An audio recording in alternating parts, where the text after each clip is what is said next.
எங்க அப்பா நினைச்சிட்டு இருக்கோம்.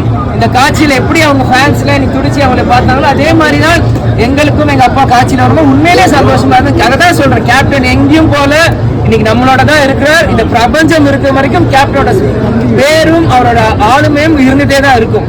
ஆனா ஆனா ஆனா அவருக்கு கேள்வி அண்ணா, இப்ப வந்து ஓகே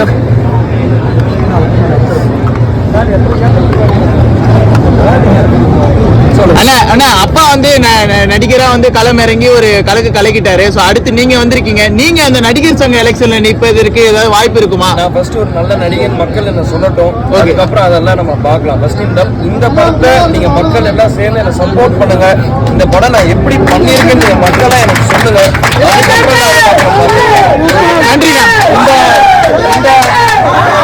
இந்த கண்ணீர் இப்ப அவர் அழுதாருல, அதுக்கு ஒரு காரணம் என்னன்னா சண்முக பாண்டியன் வந்து 2013 நடிக்க வந்தார். 12 வருஷம் கழிச்சு இன்னைக்கு தான் 3வது படம் ரிலீஸ் ஆகுது. கேப்டன் உடல்நிலை சரியில்லாதப்போ எனக்கு படமும் வேணாம் எதுவும் வேணாம்,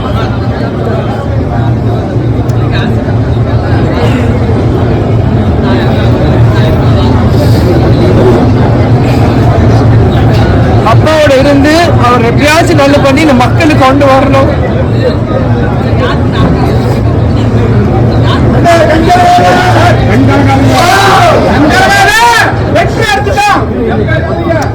அதுதான் அவர் 8 வருஷமா போராடணும்.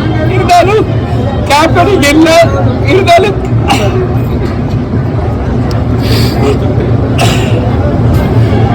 கேப்டன் உங்க சொத்து, நாங்களும் உங்க சொத்து. நான் எல்லா மேடையிலையும் சொல்றதான், கேட்பது என் உரிமை, கொடுப்பது உங்கள் கடமை. சண்முக பாண்டியனை கொண்டாடுங்க. எங்க அப்பா எங்களை உங்களுக்காக தான் விட்டு சென்றிருக்காரு. இந்த மக்களுக்காக தொடர்ந்து எங்களை பணியை செய்வோம். நன்றி, வணக்கம்.